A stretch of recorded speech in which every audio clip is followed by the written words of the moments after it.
One Nutrition, One Nation. Alam niyo ba na nakagawian na ng bawat Pinoy ang pagkain ng kanin bilang kapartner ng ulam? Ngunit maraming mahihirap ang hindi nakakabili ng bigas o nakakakain ng kanin dahil na rin sa taas ng presyo nito sa panahon ngayon. Kaya't may alternatibong pinagkukunan ng sustansya mula sa kanin. Maaaring pamalit sa kanin ang mais at mga lamang ugat tulad ng kamoteng kahoy, gabi, kamote at uraro. Hindi lamang ito masarap at masustansya, abot kaya pa. Wastong Nutrisyon. Alamin, gawin at palaganapin. Isang paaralang hatid ng National Nutrition Council ng Department of Health. One Nutrition, One Nation. From Sariaya, Quezon ay magpunta naman tayo sa Tacurong City, sa lalawigan ng Sultan Kudarat, at kausapin po natin si Dr. Ruby Hechanova, ang ating station manager ng Radyo Katilingban, 98.9 MHz FM. Si Dr. Hechanova ay Director for Research ng Sultan Kudarat State University kung saan naka-install ang Radyo Katilingban, parte po ng Nutriskwela Community Radio. Hello, Dr. Hechanova. Ay, magandang hapon po, Ate Masustansyang Flores. hapon po. Magandang hapon no, sa inyong lahat at sa lahat-lahat po ng nakikinig dito po sa ating program sa Radyo Katilingban at sa lahat-lahat po ng radio community dito sa buong Pilipinas. Opo, ito po yung ating bagong programang One Nutrition, One Nation. Apo. Oo. So, kukumustahin naman po natin, Dr. Ruby, kung ano po yung kalagayan ng operations ng Radyo Katilingban. Kumusta Maganda po po yung yung operations naging kalabasan no, ng ating operation po ng Radyo Katilingban dito. Sa katunayan, no, maraming yung sector ho tayong kasama dito, kasamang magsasaka. Mayroon na tayo sa LGU, mayroon din ho tayo sa Academ, mayroon din ho sa DTI, Department of Trade and Industry, mayroon din po sa Sokelso, yung electric company, sa DepEd, at mayroon ho kaming ninenegotiate ngayon na gusto rin magkaroon ng programa yung sa Department of Agrarian Reform. Apo. So yun po yung mga programang pinapaguyod ho namin dito sa Radyo Katilingban. Anong oras po kayo nagsa-sign on? Ang sign-on no, ng Radyo Katilingban ay nagsisimula ho tuwing 5 o'clock ho. 5 o'clock? Ng umaga, opo. At nagsa-sign off po kami sa bandang alas 8 ng gabi. 5 to 8, oo. So ano naman po, hanggang saan naman po nakakarating yung signal ng Radyo Katilingban? Hanggang saang mga municipality nakakarating? Aha. Ang mga munisipyo ho, base sa aming pagmomonitor ho at malimit po naming binabalidate din, nararating ho tayo kasi dito sa sentro, itong istasyon ho natin ay mga 7 kilometro galing sa City of Tacurong. Marinig ho tayo hanggang sa ilang barangay ho ng katabing bayan ng South Cotabato, ito yung sa Tangtangan. Naririnig din po tayo sa Lambayong, dito po sa Esperanza, sa Tacurong, at ang pinakamalayo po na maririnig itong Radyo Katilingban ay doon po sa Tiboli, which is already a part of South Cotabato. South Cotabato na. Opo. Ay, wow. Ang dami nyo marami nang nakikinig sa inyo? Marami pong nakikinig po sa amin. Katunayan po, hindi lang ho sa text, kundi sa mga taong nakakausap po namin. Paano nyo naman sila na-eengganyo na wag bumitaw, wag bumitiw sa estasyon, sa pakikinig sa estasyon Katilingban? Kasi nga ho, gawa ng varido yung ating programa, maliban pa po doon, ang ganda daw talaga ng dating ng tunog ng Radyo Katilingban. Naiba ho siya sa mga radio stations na nandito po sa Sultan Kudarat. Mabuti naman. Apo. Meron naka-connect na po ba rin kayo sa internet? Saan po? Sa internet po. Internet, opo. So Yun nga lang po, nagkakaproblema ho tayo kuminsan. Gawa ng weather condition po, no? Wala kuminsan yung aming internet connection. Pero napapakinggan nyo na rin yung mga posting sa sa Opo. Nutriskwela. Katunayan nga po, Asek Flores, Oo. pag may inaano ho sa amin na itatap, halimbawa, kami sa DDXL. So, hinuhook up po yun namin. Kaya lang kuminsan, nagkakaproblema po kami at medyo napuputol-putol ho yung hindi maganda yung signal. Okay. So, sana ay magawa ng paraan yan. Siguro, sabi nyo kanina, meron kayo ng binubuo ng may gustong mag-programming sa inyo na communication, Communication company. Apa. Oo. So, kanina balikan ko lang yung parang hindi nyo narinig yung tanong ko. Yung pong Department of Health or yung kalusugan, meron din po kayong sektor na kasali doon sa programming? Ayun sa Department of Health po, parang hindi sila ngayon masyadong aktibo. So, actually may mga program slot pa ho, nakasama sa kanila.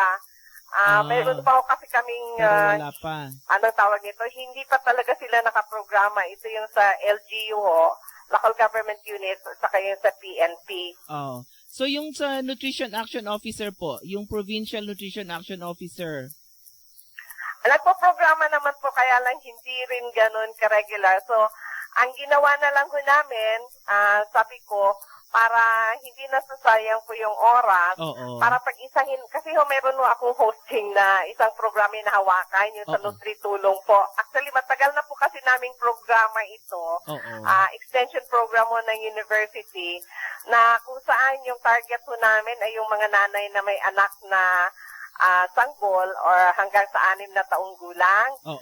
So, ang nakikita ko na lang na maganda para talagang tumakbo yung programa, ililipat na lang namin siya sa hapon. Pag-isahin na lang ho yung programang nutrition at saka itong Nutri-Tulong. Sige. Magandang idea po yun. Oo. So, para makatch natin yung mga nanay na nasa bahay at nangangailangan ng kaalaman, dagdag kaalaman, tungkol sa pag-aalaga ng kanilang mga baby. So, maraming salamat po sa pagkakataon, Dr. Ruby Hechanova. Maiksi lang po ang ating usapan ngayon, pero sana po ay makaniig namin kayo ulit sa mga susunod na episode ng ating One Nutrition, One Nation. Kami rin po, Asek Flores, nais po namin magpasalamat sa inyo dahil sa binigyan niyo po kami ng pagkakataon na makaparticipate po dito sa inyong programang One Nutrition, One Nation. At sa katunayan, Asek Flores, para sa inyong kaalaman, alam niyo ba yung nasa inyong slide na tungkol sa radyo, pinatarpulin ho namin yon na yun ang nagsisilbing gabay sa aming pagpapatakbo dito sa aming Radyo Katilingban. Ay, maraming salamat po, Dr. Hechanova. So, kumusta na lang po sa lahat ng bumubuo ng Radyo Katilingban? Maraming salamat din po at mabuhay po ang NNC, mabuhay po sa Asik Flores. Okay, thank you very much po. Thank you very much po. One Nutrition, One Nation. Mula pa rin sa Mindanao, punta naman tayo sa Zamboanga City. Kumustahin naman natin ang ating Regional Nutrition Program Coordinator sa Region 9 or Zamboanga Peninsula, si Miss Pamela Tarosa. Masustansyang hapon, Pam. Masustansyang hapon din, Ma'am Bernie. At ganun din sa lahat ng listeners ng One Nutrition, One Nation. Ano ba ang Buenas dias, buenas tardes. Pakibati mo naman yung alam mo, mapapakinggan tayo ng mga taga Isabela City. Buenas tardes con el mga listeners del One Nutrition, One Nation. Okay. Alam mo, Miss Pam, nai-report ni Liza a week ago yung tungkol sa Buntis Congress na ginawa dyan sa Zamboanga City. At several days ago, dun sa aming national staff meeting ng DOH, nakita ko rin si Director Aristides Tan, ang ating director ng CHD sa Region 9, at nakwento ko rin, nabati ko rin siya, nagpasalamat din ako sa kanya tungkol sa Buntis Congress. Pero para sa ating mga tagapakinig sa One Nutrition, One Nation, pakikwento mo naman sa ating listeners kung ano ba itong Buntis Congress? Oo nga po, Ma'am Bernie, noon August 6, dito sa Zamboanga City, ginawa po yung Buntis Congress. At dito po ay nagkaroon tayo isang pagsisipon ng mga buntis kung saan po sila ay nabigyan ng seminar sa mahalagang impormasyon na dapat nila malaman para sa malusog na pagbubuntis at maayos na pagsilang ng sanggol. At saka po, doon sa Buntis Congress, nagkaroon rin sila po mga lectures ng on breastfeeding dahil meron rin mga breastfeeding moms ang sumali sa Buntis Congress. So, nagkaroon rin po ng mga lectures sa kahalagaan ng breastfeeding at mga tamang techniques para sa successful na pagsususo. Ilang buntis, Miss Pam, ang umattend dun sa Buntis Congress? More or less po, nagkaroon tayo ng 400 na mga visitors, buntis at saka mga Wow, ang dami. Opo, ma'am. Oo, pero ano ba ang situation natin sa Region 9? Meron bang problema tayo or mataas ba ang problema natin sa yung mga namamatay na mga sa panganganak? Base po sa datos ng Center for Health Development ng Zamboanga Peninsula, pababa na po yung mga namamatay, yung maternal death ratio natin. Sa Region Mabuti 9. naman. Mula So sa From a baseline of 209 in 1990 per 100,000 live births yan, in 2010, ito po ay na-register to 64.64. 64 na lang. O konti na lang ay ma-achieve na ninyo yung ating Millennium Development Goal. Ano? Okay 52 po. yata yung Yes. ating national target Yes, by ma'am. 2015. So malaki ang contribution ng Zamboanga Peninsula sa pagbaba. Ano ba yung mga ginagawa ng Region 9 para ma-address yung paano ninyo na ipababa itong maternal mortality ratio sa Region 9? Yun pong mga strategies ng maternal, neonatal, and child health nutrition. Malaki po ng tulong sa pag-improve ng maternal health at pagbababa ng MMR. Marami po sa mga health centers at saka sa mga hospitals dito na-upgrade na din po ang mga facilities nila. Oo. At saka, Na-train na rin sila. yes, ma'am. Oo. Marami po yung mga health centers rin or mga main health centers like dito po sa Zamboanga City. Meron 16 health districts sila na lahat may main health centers. Tsaka lying-in clinic na rin sila. So, mas marami sa mga buntis, doon na rin nanganganak. At saka itong sa mga main health centers, ina-adapt na rin po nila yun unang yakap na protocol. Oo. Yes, Napag-usapan namin yan ng ating panauhin. Oo, Opo, tungkol ma'am. sa neonatal care protocol ng Yes, Department of Health. Then, especially po dito sa Zamboanga City, tsaka sa Aurora, mga joint program areas ito ng MDGF. Oo. Meron pong mga folic acid, lahat sa mga nanay na ibibigay. Use. Yun namang mga pamahalang lokal, ang alam ko, meron akong mga alam na pamahalang lokal na meron sila ng mga ordinansa na nagbabawal manganak sa bahay. Yes, ma'am. Ganyan din ba? Marami na rin ba sa inyo mga LGUs na may ganong ordinances? Meron na rin po mga LGUs at saka karamihan, tumaas na rin yung mga nanganganak sa facility-based na talaga. Yun sa datos ng CHP.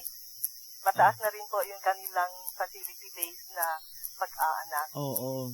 Mabuti naman sa mga ganyang mga balita kasi sa kabuuang banda ang ating medyo malayo-layo pa tayo sa target sa ating Millennium Development Goal number 5. Pero mabuting mapakinggan na sa sa Zamboanga Peninsula ay nakakaagapay tayo sa pagpapababa ng maternal mortality ratio. Kaya congratulations na lang, pinapaabot namin ang congratulations hindi lamang sa ating opisina dyan sa Region 9, kundi pati na rin sa kabuuang Center for Health Development at lahat ng mga health offices ng mga lalawigan, mga syudad, at mga bayan-bayan sa kabuuang rehiyon.